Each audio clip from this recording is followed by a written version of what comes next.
Number first, Jallianwala Bagh हत्याकांड कब हुआ था? तो इसको आपको याद कर लेना है। इसका करेक्ट आंसर हो जाएगा बी, 13 अप्रैल 1919। इसको थोड़ा समझ ले कि पंजाब के अमृतसर में बैसाखी के दिन जनरल डायर ने निहत्थी भीड़ पर गोली चलवा दी थी। यही मुख्य कारण था जलियांवाला बाग हत्याकांड का। अगला था कि लज्जा नामक किताब किस लेखिका ने के नाम पर है? ये है तस्लीमा नसरीन। लज्जा बांग्लादेश की प्रसिद्ध लेखिका तस्लीमा नसरीन द्वारा लिखा गया एक चर्चित उपन्यास है। अगला क्वेश्चन कि आगरा से कौन सा राष्ट्रीय राजमार्ग गुजरता है? इसका करेक्ट आंसर नेशनल हाईवे 2 है। अब यहाँ थोड़ा समझ ले कि राष्ट्रीय राजमार्ग नेशनल हाईवे 2 दिल्ली, आगरा, कानपुर होते हुए कोलकाता को जोड़ता है। ये जो मेन एक्सप्लेनेशन रहते हैं इनको जरूर आप याद करिएगा, तो इससे बहुत सारे क्वेश्चन ऐड हो जाएंगे। ठीक है, अगला क्वेश्चन,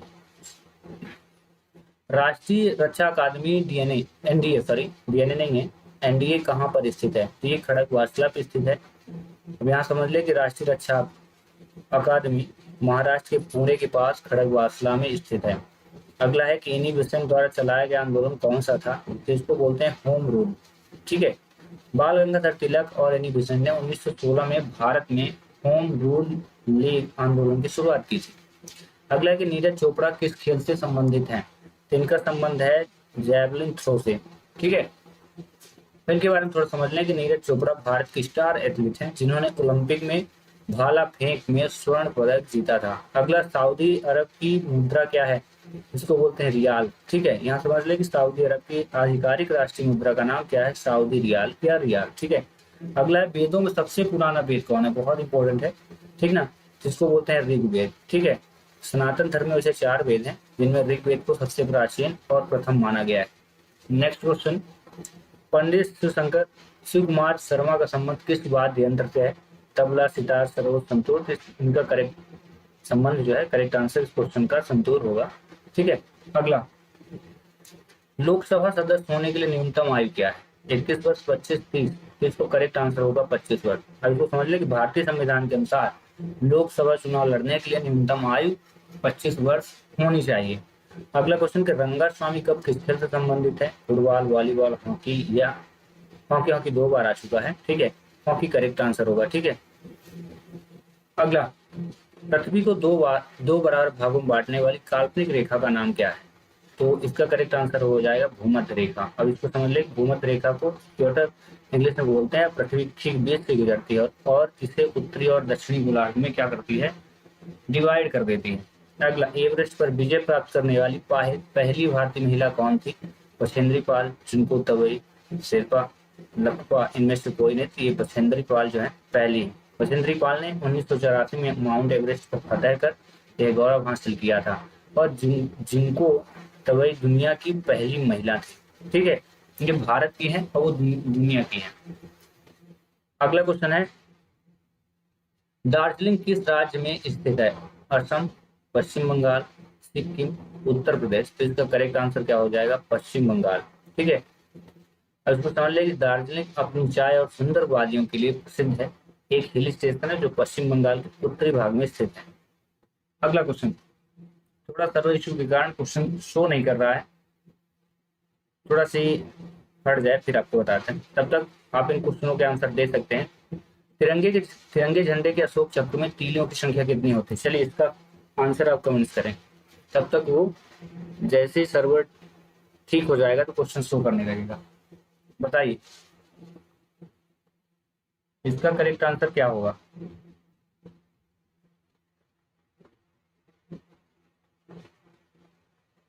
जल्दी, 12, 18, 24, 32। इसका करेक्ट आंसर क्या होगा? 24। Very good. हमारे राष्ट्रीय ध्वज के केंद्र में बने नीले रंग के अशोक चक्र में कुल 24 तीलियां होती हैं जो समय के 24 घंटों को दर्शाती है। क्वेश्चन भी आ सकता है कि ये किसका प्रतीक है? ये क्या करती हैं? 24 जो तीलियां हैं to represent 24 hours of time. ठीक है, अब हम आते हैं सामान्य विज्ञान में, जनरल साइंस जिसे इंग्लिश में बोलते हैं। पहला क्वेश्चन देखो, घरों में विद्युत परिपथ का स्वरूप क्या होता है? श्रेणी क्रम, पार्श्व क्रम, मिश्रित, या इनमें से कोई नहीं, तो इसको बोलते हैं पास क्रम, जिसे हिंदी में बोलते हैं समांतर क्रम। अब समझ लो कि घरों में सभी उपकरण समांतर क्रम में जोड़े जाते हैं ताकि सबको बराबर वोल्टेज जैसे 220 वोल्टेज मिले, और ये एक उपकरण खराब होने पर बाकी चलते रहते हैं। अगर ये श्रेणी क्रम में जुड़े रहें तो अगर एक उपकरण खराब होगा तो सभी एक साथ साफ हो जाएंगे। ठीक है, अगला है एक अवतल दर्पण द्वारा बनाया गया प्रतिबिंब कैसा होता है? आभासी, वास्तविक, सीधा, इनमें से कोई नहीं, तो करेक्ट आंसर ये हो जाएगा वास्तविक और उल्टा होता है। ठीक है, अब यहाँ थोड़ी समझ लें कि अवतल दर्पण को कॉनकेव मिरर बोलते हैं। आमतौर पर वास्तविक और उल्टा प्रतिबिंब बनाता है केवल एक स्थिति को छोड़कर, जब वस्तु अत्यंत पास हो। अगर बहुत नजदीक है तो फिर ऐसी सिचुएशन नहीं होती, मतलब इस प्रकार से वास्तविक नहीं बनता। अगला है कि ध्वनि की आवाज को किस स्केल पर मापा जाता है? हर्ट्ज, मेगा, डेसिबल, इनमें से कोई नहीं, तो करेक्ट आंसर आपका डेसिबल होगा। अब इसको समझ लें कि ध्वनि की तीव्रता या लाउडनेस को डेसिबल में मापा जाता है, और हर्ट्ज से ध्वनि की आवृत्ति मापी जाती है। दोनों चीजें समझ लेना, आवृत्ति को हर्ट्ज और पैमाने की अगर बात करें तो फिर डेसिबल। नेक्स्ट क्वेश्चन, निश्चित दिशा में वस्तु की स्थिति के परिवर्तन को क्या बोलते हैं? वेग, त्वरण, विस्थापन या द्रव्यमान? इसका करेक्ट आंसर आपका होगा विस्थापन, जिसे इंग्लिश में डिस्प्लेसमेंट भी बोलते हैं। और इसको थोड़ा और समझ लें कि किसी निश्चित दिशा में दो बिंदुओं के बीच की न्यूनतम दूरी को विस्थापन कहते हैं, और ये मतलब मेन है। तो विस्थापन अगर मान लीजिए पूछ लेता किस प्रकार की राशि है, तो ये सदिश राशि है। ठीक है, अगला, एक गैलन में कितने लीटर होते हैं? ठीक है, 5, 4.5, 46, 5.125 या 2.5? तो इसका करेक्ट आंसर आपका हो जाएगा ये। ठीक है, अब ये समझने कि यूके गैलन प्रणाली के अनुसार एक गैलन में लगभग 4.546 लीटर होते हैं, और यूके गैलन में 3.785 लीटर होते हैं। ठीक है, अगला क्वेश्चन, वायु में ध्वनि की चाल कितनी होती है? 325 मीटर पर सेकंड, 332 मीटर पर सेकंड, 232 मीटर पर सेकंड या 340 मीटर पर सेकंड? इसका करेक्ट आंसर ये हो जाएगा, क्योंकि 0 डिग्री सेंटीग्रेड तापमान पर शुष्क हवा में ध्वनि की जो गति होती है 332 मीटर प्रति सेकंड होती है। नेक्स्ट क्वेश्चन, एक गतिमान पिंड में इनमें से क्या नहीं मापा जा सकता?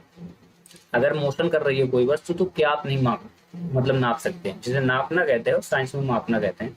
वेग, गतिमान, गतिमात्रा, गतिज ऊर्जा, स्थिर ऊर्जा। तो इसमें स्थिर ऊर्जा नहीं माप सकते, क्योंकि वो वस्तु स्थिति कहाँ रहती है, चलते रहती है। उसको इंग्लिश में बोलते हैं पोटेंशियल एनर्जी।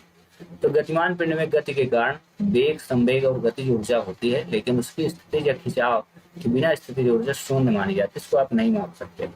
अगला क्वेश्चन, सोडियम बाइकार्बोनेट का घरेलू नाम क्या कहते हैं? घरेलू नाम, ठीक है, इसको कपड़े धोने का सोडा बोलते हैं, खाने का सोडा, साधारण नमक, इनमें कोई नहीं, तो करेक्ट होगा खाने का सोडा। जिससे आप प्रयोग करते हैं वो सोडियम बाइकार्बोनेट कहलाता है। इसका फार्मूला देखें, बेकिंग सोडा इसी को बोलते हैं इंग्लिश में।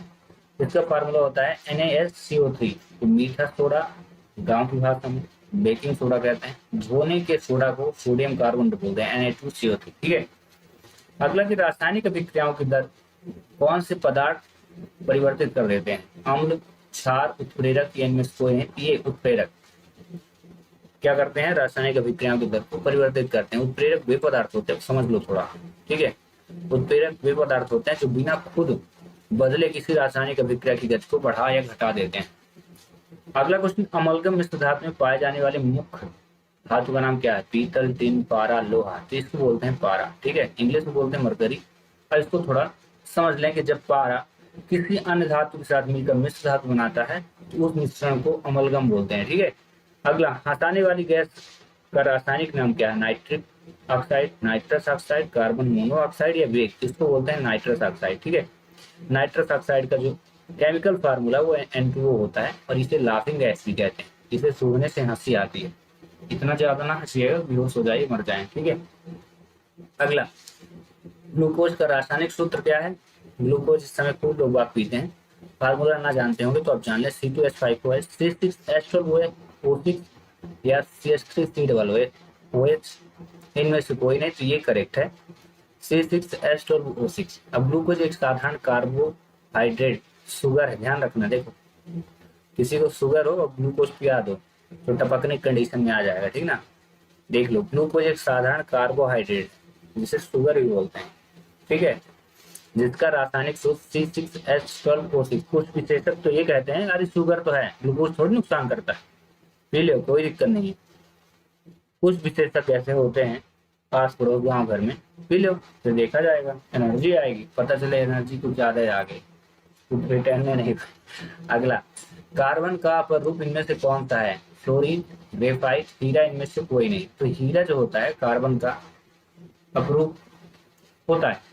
वेरी इंपॉर्टेंट क्वेश्चन कि हीमोग्लोबिन में कौन सा खनिज लवण पाया जाता है? फास्फोरस, लोहा या आयोडीन? बिल्कुल करेक्ट है, लोहा पाया जाता है, जिसे इंग्लिश में आयरन बोलते हैं।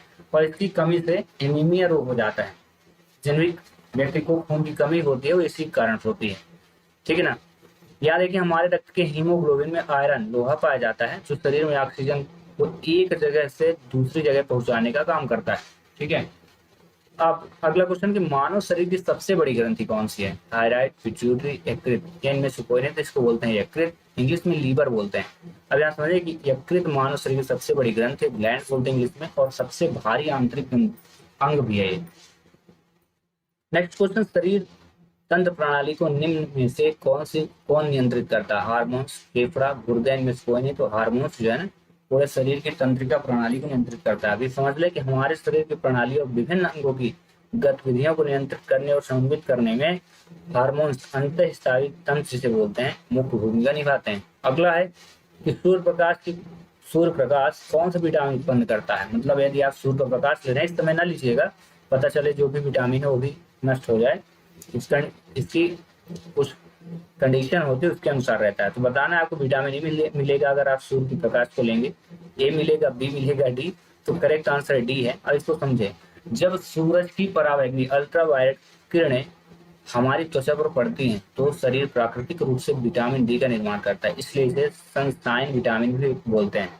लेकिन हर पल नहीं, इस समय तो बता रहे हैं जो भी विटामिन होगा आदमी को नष्ट कर देगी, सुखा देगी, ठीक है। अगला है, निम्नलिखित में से सबसे अच्छा प्रोटीन का स्रोत कौन सा है? मछली खाइए तो प्रोटीन बढ़ेगा, सेब या घी?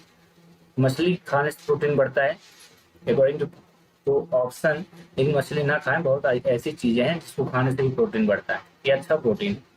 मछली को उच्च गुणवत्ता वाले प्रोटीन का सबसे अच्छा स्रोत माना जाता है, जिसमें शरीर के लिए आवश्यक सभी अमीनो एसिड पाए जाते हैं। इसके अलावा इसमें ओमेगा 3 फैटी एसिड भी होता है। अगला, ये प्लेग बीमारी हमेशा कैसे फैलती? ठीक ना, मक्खी, मच्छर, कुत्ता, चूहा? ये चूहा के काटने से, खाने से, छूने से। प्लेग एक संक्रामक बीमारी है जो मुख्य रूप से चूहा और उनके शरीर पर रहने वाले टिश्युओं के काटने से इंसानों में फैलती है। यह एर्सिनिया पेस्टिस बैक्टीरिया के कारण होती है। नेक्स्ट क्वेश्चन, कोशिका विभाजन निम्नलिखित में से किस प्रक्रिया से होता है? हेटरोसिस, युग्मन, माइटोसिस? इनमें से कोई नहीं, तो इसका करेक्ट आंसर होगा ये माइटोसिस, ठीक है। सामान्य शारीरिक कोशिकाओं के विभाजन और वृद्धि के लिए माइटोसिस, जिसे समसूत्र विभाजन कहते हैं, की प्रक्रिया होती है, जिसमें एक जनक कोशिका के दो समान संतत कोशिकाएं बनती है। और इस प्रकार आपको बता दें, साइंस के भी क्वेश्चन हुए कंप्लीट। अब हम जो पढ़ेंगे 36 to 45 वो होंगे मैथ के क्वेश्चन। सो पहला क्वेश्चन देख लें, ठीक है। बोला है 10.4 किलोग्राम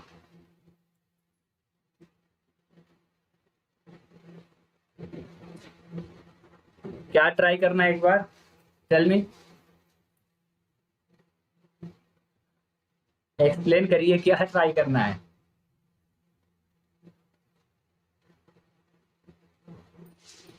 क्या ट्राई करवा रहे हैं भाई, कोई बात नहीं, मैं समझ नहीं पाया। 10.5 किलोग्राम 40 किलोग्राम का कितना परसेंट होगा? तो हम इसको मान के चलते हैं, का मतलब होता है इंटू का कितना परसेंट, तो इसको मान लेते हैं x%, ठीक है। ऐसे सॉल्व करेंगे तो लिखेंगे 40 into x%।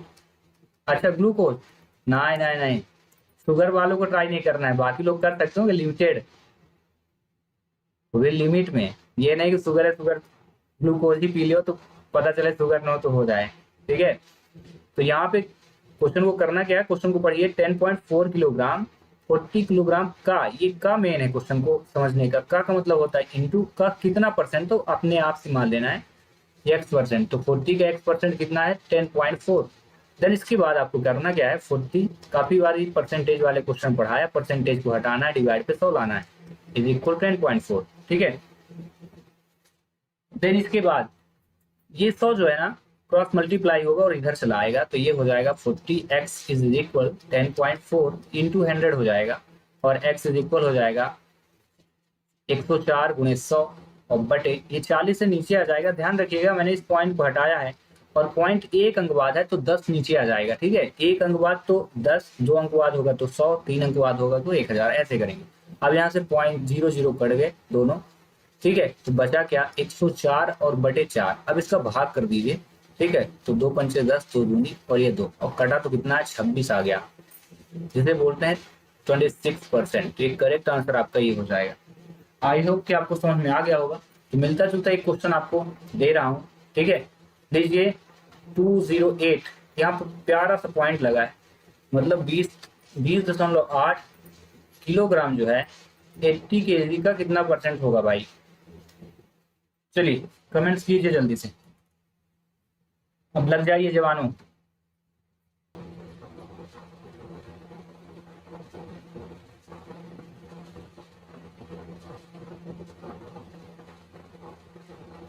Good, very good, मतलब आ गया क्वेश्चन बिल्कुल समझ में।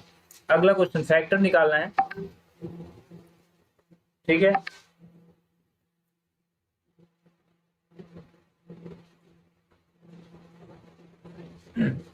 x² + 15x और +56 के क्या गुणनखंड होंगे। ठीक है, अब देखो यहाँ पे क्वेश्चन को सॉल्व करने का पहला तरीका यह है कि जो भी इस ऑप्शन में दिए होंगे उनको आपस में इंटू करेंगे और इंटू करने पे क्या आना चाहिए, ध्यान रखिएगा 56 आना चाहिए। ठीक है, वो भी प्लस में आना चाहिए, पहली कंडीशन। दूसरा ध्यान रखिएगा कि जब उनको आपस में जोड़ें या घटा दे तो 15 आना चाहिए। ध्यान रखें, प्लस करें तो 15 आए और माइनस करें तो 15 ही आना चाहिए। ठीक है, तो चलिए सॉल्व करते हैं। पहली बात इनको प्लस करते हैं, माइनस माइनस प्लस हुआ और 8 से 56 होता है। ठीक है, तो +56 तो हो गया, लेकिन इनको आपस में जोड़ेंगे तो -15 आएगा, जबकि क्या बोल रहा है +15 आना चाहिए, तो ये रॉन्ग हुआ, पहला वाला तो गया। दूसरे पे देखें तो माइनस प्लस माइनस हुआ और 56 हुआ, तो ये भी गया क्योंकि +56 चाहिए। तीसरे पे आते हैं तो प्लस प्लस प्लस 8 से 56 और 8 और 7 को जोड़ेंगे तो 15, यानी +15 और +56, यानी करेक्ट आंसर आपका ये होना चाहिए। ठीक है, इस प्रकार से अगर यदि आप करेंगे तो कम समय में क्वेश्चन को आप सॉल्व कर लेंगे। अदरवाइज फिर आपको फैक्टर लेना पड़ेगा तो उसमें ज्यादा टाइम लगता है। अगर आपको समझ में आ गया तो ये क्वेश्चन है आपके लिए, जल्दी बताइए क्या होगा आंसर। ऑप्शन नहीं देता हूँ। ठीक है, x² + 13x + 36, बताइए 1 2। ऑप्शन नहीं देता, जवाब से नहीं बन, अच्छा दे देता हूँ। ठीक है, तो दे ही देता हूँ। 3 और 4, 4 ऑप्शन। x - 4, x + 6, नहीं 9। अगला है x + 9, x + 4। अगला है x - 9, x - 4 और लास्ट है x - 9, x - 4। चलिए बताइए।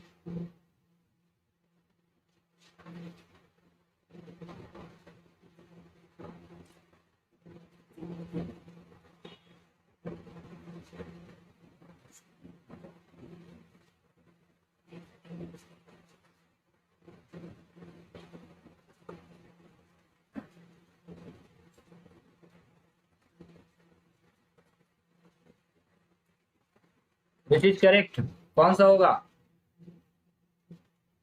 इसमें भी कंडीशन वही है, आपको ऐसे 2 अंक देखने हैं जिनको आपस में जोड़ो तो 13 आ जाए, लेकिन गुणा करो ना तो 36 आना चाहिए, और भी प्लस में 36 आए।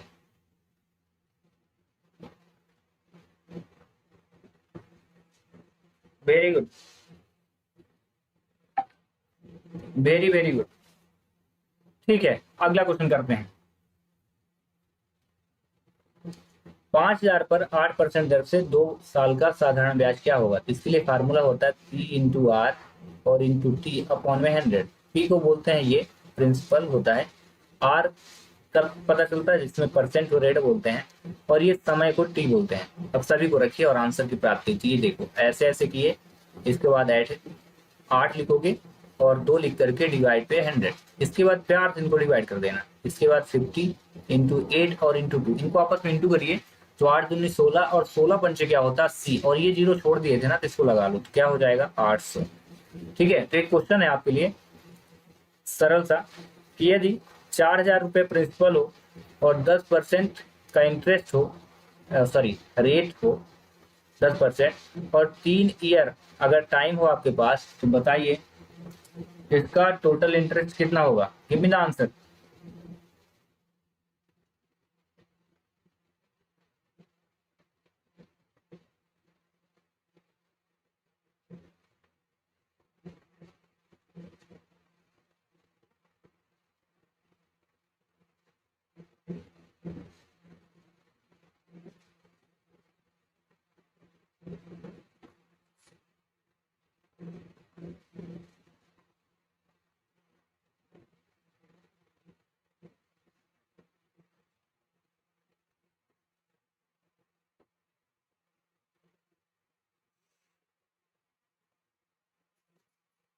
Very good. नेक्स्ट एक क्वेश्चन है कि एक आदमी 2.5 किलोमीटर 10 मिनट में पूरा करता है, तो उसकी चाल किलोमीटर प्रति घंटा में क्या होगी? तो हमेशा याद रखना, जब भी किलोमीटर पर आवर में चेंज करना हो, इसके लिए एक रूल होता है, किलोमीटर पर आवर में चेंज करना है, ध्यान रखना। तो इसके लिए आपको 18/5 से गुणा करना है, ठीक है। किलोमीटर पर आवर से मीटर पर सेकंड में कन्वर्ट करना, ठीक है। और मीटर पर सेकंड से किलोमीटर पर आवर में चेंज करना है। थोड़ा सा चेंज कर दिया, मैं थोड़ा सा उल्टा बता दिया हूँ, ध्यान रखना। ऐसे कर देता हूँ, 5/18 का अगर आप गुना करोगे तो किस में चेंज होगा? मीटर पर सेकंड में। और 18/5 का गुना करोगे तो ये किलोमीटर पर आवर में चेंज होगा, ठीक है। अब देखना कैसे, जैसे 72 किलोमीटर प्रति घंटा है, अब इसको बोला कि मीटर पर सेकंड में चेंज कर दो, ठीक है। तो हम क्या करेंगे, 72 गुने मीटर पर सेकंड बदलना है तो क्या करेंगे, 5/18 का गुना, तो 5/18, 18 से इसको काट दो तो 18 चौक 72, 4 पंचे 20, इसको बोलेंगे 20 मीटर पर सेकंड। कॉन्सेप्ट समझ में आया?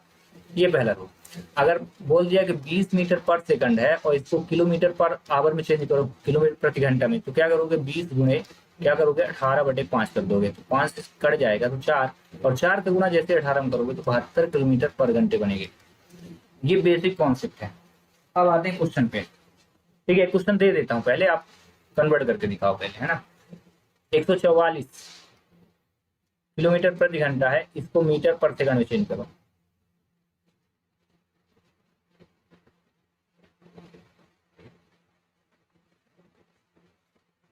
एक सौ चौसठ कर लो, इसको सरल हो जाएगा। 164 कर लेना।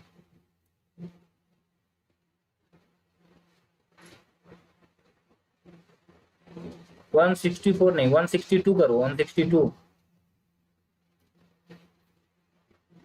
162, 162 किलोमीटर पर आवर है। अब सॉल्व करिए, आ जाएगा आंसर।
ठीक है, वेरी गुड। अब इस क्वेश्चन पे आते हैं। 2.5 किलोमीटर ये आपकी दी है, पूछना क्या है देख लें। चाल, ये दूरी दी है, ठीक है, और ये आपका समय दिया है। अब चाल जब भी निकाला जाता है तो इसके लिए फार्मूला याद रखना, चाल बराबर होता है दूरी बटे समय। और ध्यान ये रखना कि किलोमीटर के साथ मैंने अभी क्या बताया, यहाँ पे देखो किलोमीटर पर आवर, यानी किलोमीटर के साथ प्रति घंटे होते हैं। क्वेश्चन तभी सॉल्व होगा जब किलोमीटर के साथ घंटे दिखे और मीटर के साथ सेकंड, अगर ये साथ में नहीं है तो क्वेश्चन सॉल्व नहीं कर सकते। अब यहाँ पे देखो किलोमीटर तो दिया है, लेकिन यहाँ दे दिया मिनट, और मिनट 1 घंटे में कितने मिनट होते हैं बता दीजिए जल्दी, कमेंट्स कीजिए। 1 घंटे में कितने मिनट होते हैं, तब ना आप जानोगे।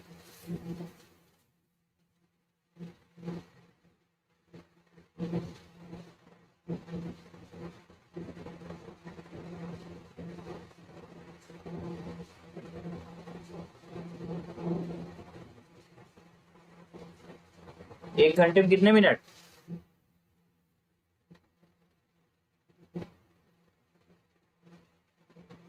ठीक है 60। अगर 1 घंटे में 60 मिनट होते हैं तो आपसे क्वेश्चन है कि 1 मिनट में कितने घंटे होंगे। चलिए अब बताइए।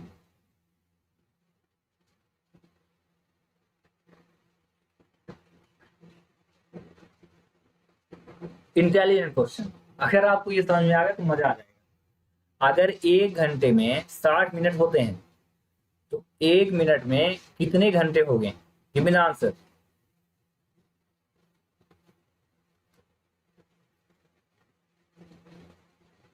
डाउट है क्या? मस्त क्वेश्चन। अगर ये समझ में आ गया तो क्वेश्चन भी समझ में आ जाएगा।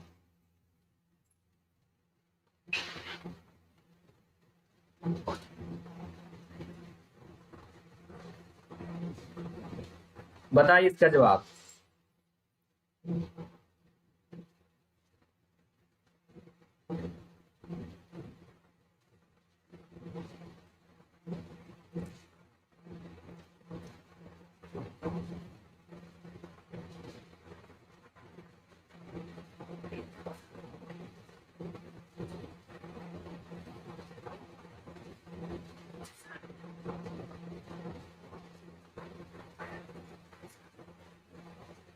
जल्दी बताइए। 9। 1/60 घंटे होंगे। देखो 1 घंटा लिखा है, 1 घंटे में 60 मिनट, तो 1 मिनट में पूछा हूँ ना, तो 60 नीचे आ जाएगा, तो 1/60 घंटे होंगे। अगर ये बताइए जब 1 मिनट में 1/60 घंटे होते हैं तो 10 मिनट में कितने घंटे होंगे? तो 10 मिनट बराबर हो जाएगा 10/60। और ये दोनों कट जाएंगे तो कितना आएगा? 1/6। मतलब 10 मिनट में 1/6 घंटे होंगे। तो देखिए इस क्वेश्चन को, मिनट को मैंने कन्वर्ट कर दिया किसमें? घंटे में, 1/6। अब हम आते फार्मूले में। ये 2.5 किलोमीटर था, समय कितना हो गया? 1/6। और ये डिवाइड में है तो तुरंत ऊपर आ जाएगा। तो जब ऊपर आएगा तो 2.5 इंटू 6, 25 का कितना होता है? 150। और यहाँ पे एक अंक बाद दशमलव था तो ये लगा, तो आंसर कितना हो गया? 15। तो करेक्ट आंसर ये हुआ। आगे समझे? तो चलिए क्वेश्चन देते हैं फिर, जल्दी कर लीजिए। 4.5 किलोमीटर हो, ठीक है। और 10 मिनट की जगह हो गया 20 मिनट। एक आदमी 4.5 किलोमीटर की जो दूरी है ना, वो 20 मिनट में तय करता है। तो बताइए उसकी किलोमीटर प्रति घंटे में चाल क्या रही होगी?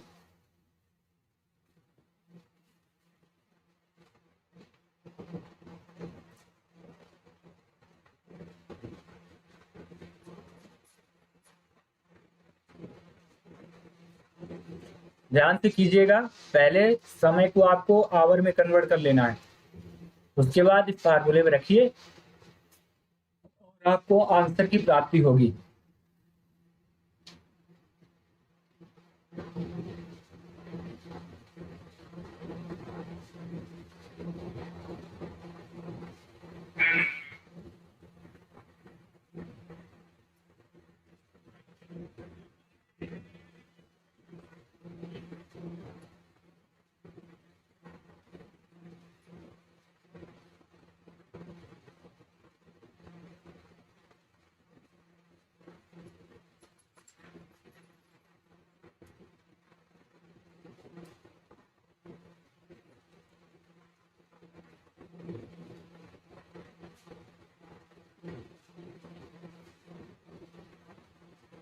और दशमलव को आराम से पीछे से एक अंक बाद लगाइएगा। यहाँ पे 150 था और दशमलव के बाद अगर 0 होता है तो उसका आंसर नहीं देते हैं, सिर्फ 15 लिखते हैं। अगर कोई अंक होगा तो आपको पॉइंट लगा के बताना है। How it is possible? 75 कैसे आएगा? अच्छे से कीजिए।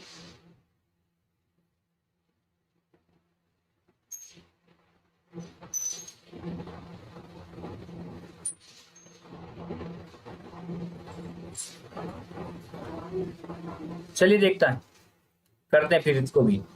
सिंपल सा था वो। 4.5 और पॉन में क्या लिखना था, 20 मिनट तो 20/60 करेंगे, 0 0 कटा, 2 1 कम 2 तिहाई, 3 ऊपर चला आएगा तो 4.5 इंटू 3, 3 × 5 = 15, 3 × 4 = 13 होता है, 13.5 ना आएगा, नहीं आया समझ में।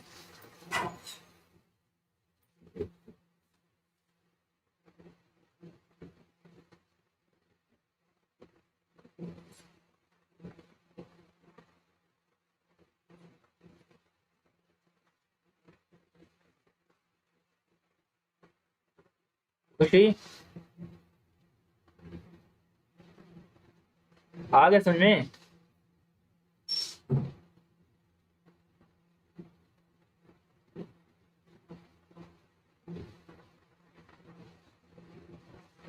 यस या नो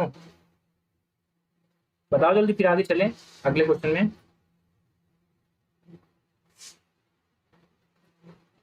4 की जगह 2, अच्छा आपने गलती की थी।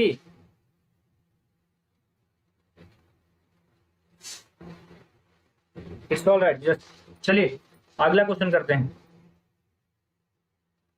आज ध्यान रखिएगा, जैसे लेक्चर कंप्लीट होगा तो हम आपको कम से कम 5 क्वेश्चन मैथ के देंगे, तो आप भी अलर्ट रहिएगा उन क्वेश्चनों को लिख करके, फिर वीडियो के लास्ट में आप कमेंट्स में इनके आंसर जरूर सेंड कर देना।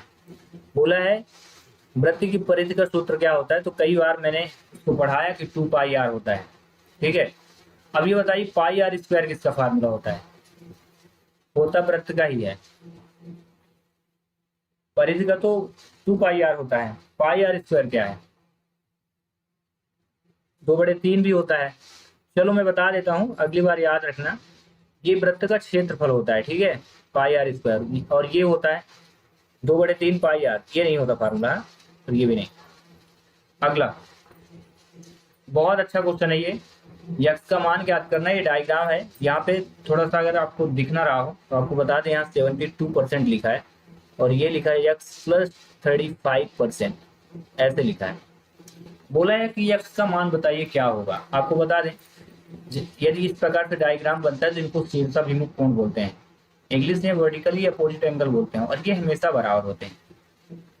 ये पहला कोण हुआ तो ये दूसरा कोण अगर हम ले, ये हमेशा बराबर होते हैं। मतलब अगर यहाँ 40 डिग्री हो तो कोई पूछे यहाँ कितना होगा, तो 40 डिग्री ही होगा।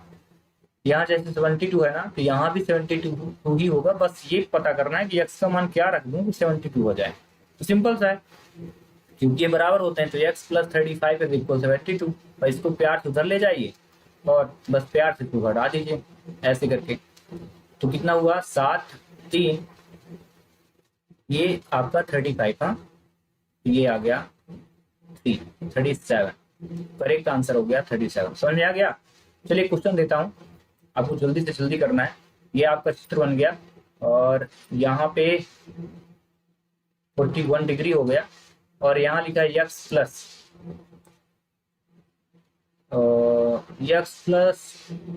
23 डिग्री। बताइए x + 23 लिखा है, तेज जिसे बोलते हैं, ठीक है। बताइए x का मान क्या होगा जल्दी से।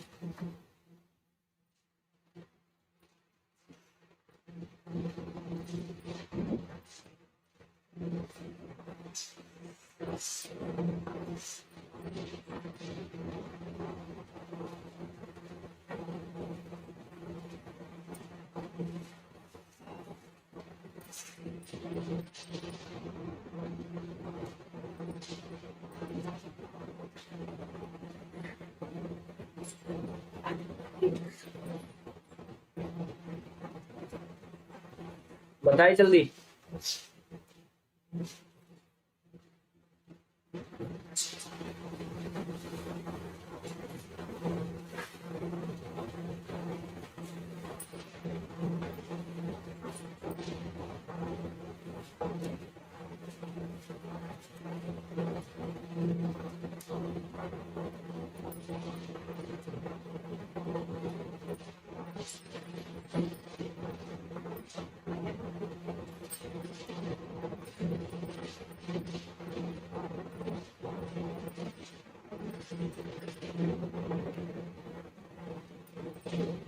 Very good, next.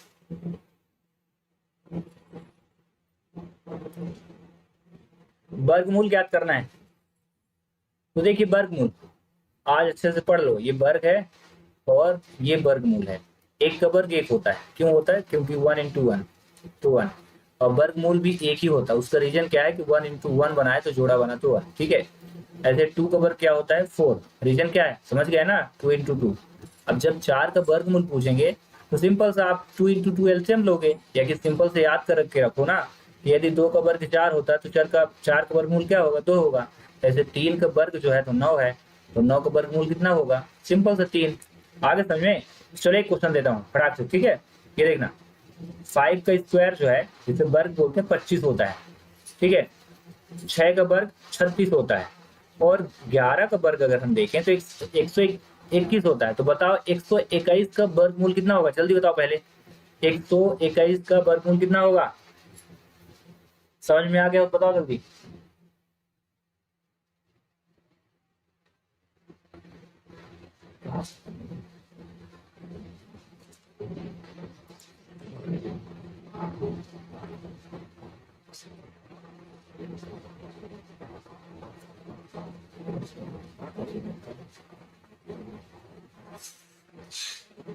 Very good. अच्छा, तो इसी तरह देखो 64 लिखा है। 64 किसका वर्गमूल है? 8 का। मतलब 64 का वर्गमूल क्या होगा? 8। 8 तो आ गया ना, इतना समझ में आ गया।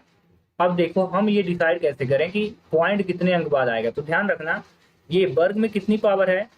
2 दिख रही ना, हर एक वर्ग में 2 होती है, ठीक है। तो क्या करो, इनको गिनो दशमलव तक, 1 2 3 4 5 और 6। 6 अंक बाद दशमलव है, मतलब 6 लिख करके उसमें 2 का भाग कर लेना। 2 का क्यों? क्योंकि वर्ग की जो पावर होती है 2 होती है। अब ये देखो भाग किए तो कितना आया? 3। तो इसका मतलब ये है जब आंसर आपका आ जाए तो 3 अंक बाद दशमलव लगाना है, और इसमें 1 अंक तो है ही, तो आपको 3 अंक बनाना है इसको जीरो लगा के। एक ये अंक, एक जीरो लिए तो 2, और ये तीसरा, तो आंसर क्या हुआ? 0.008। समझ में आ गया? कौन सा होगा इसका करेक्ट आंसर? C option. आगे समझ में पूरा? यस या नो? जल्दी कमेंट्स करो, गिव मी द आंसर।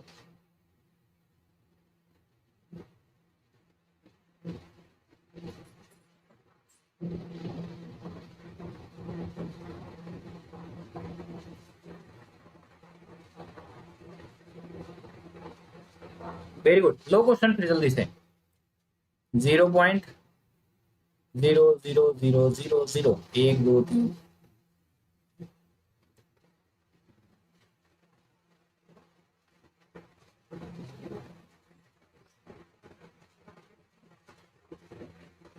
चलो करो अच्छे से, कर लेना। समझ में ना आएगा तो जूम कर लेना स्क्रीन को, पता चल जाएगा कहाँ पे पॉइंट लगा है।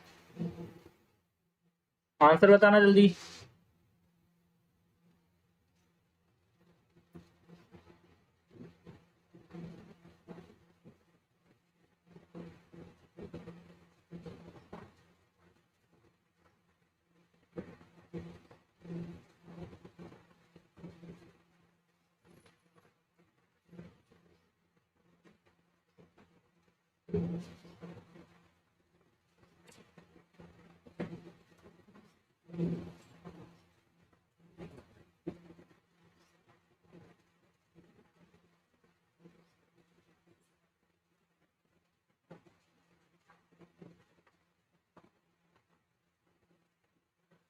जल्दी बताओ। Very good. नेक्स्ट, और ये मैथ का लास्ट क्वेश्चन है, इसके बाद हम इंग्लिश के पढ़ेंगे क्वेश्चनों को। यदि किसी वर्ग का क्षेत्रफल 144 वर्ग मीटर है तो उसकी भुजा कितनी होगी? तो आपको बता दें, जब भी भुजा फाइंड की जाती है ना, तो पहले क्षेत्रफल को सॉल्व किया जाता है, ठीक है। तो वर्ग का क्षेत्रफल का जो फार्मूला होता है वो क्या होता है? भुजा गुणे भुजा, ये हुआ, ठीक है। अब यहाँ पे क्षेत्रफल कितना दिया? 144। भुजा गुणे भुजा का मतलब हुआ भुजा का स्क्वायर, ठीक है, भुजा का स्क्वायर। अब ये आ गया ऐसे, जैसे मैंने स्क्वायर हटा तो भुजा आ गई। अब बताओ 144 का वर्गमूल क्या होगा? आपको एक मैं काम दे देता हूँ, बार बार बोलता हूँ, 30 तक वर्ग और 15 तक वर्गमूल याद कर लो। 15 तक वर्गमूल याद कर लेना, ठीक है। तो आपको जल्दी आ जाएगा। बताइए 144 का वर्गमूल कितना होगा?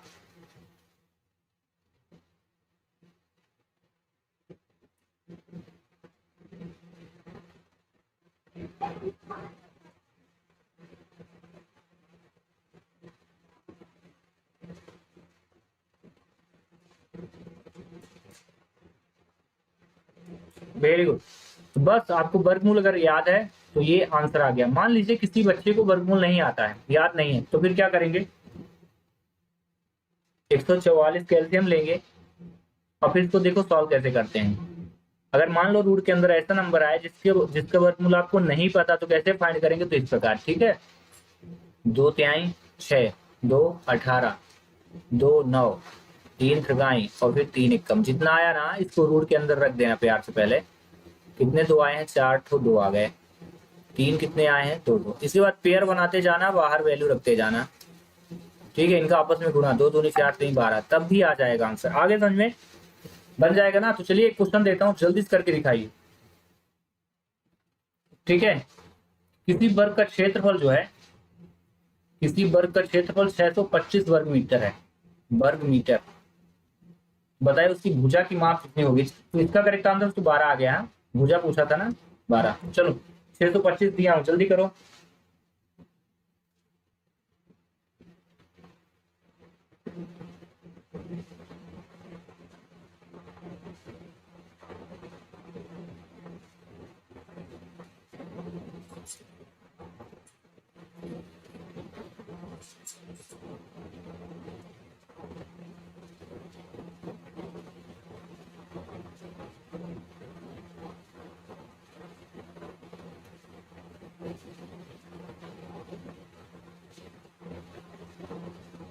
आंसर देना जल्दी।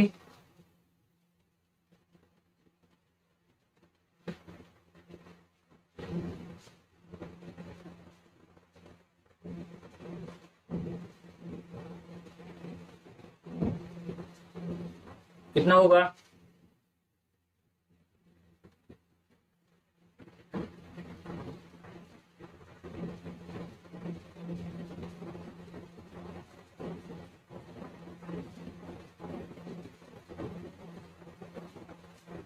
Give me the answer fast. Oh very good. चलो ठीक है, सभी हो गए क्वेश्चन कंप्लीट। अब हम करते हैं इंग्लिश के क्वेश्चन। पहला क्या दिया गया? Identify the correct option to fill in the blank. थोड़ा जूम करते हैं, ठीक है, फिर पढ़ते हैं थोड़ा सा। पहला question, she has homework before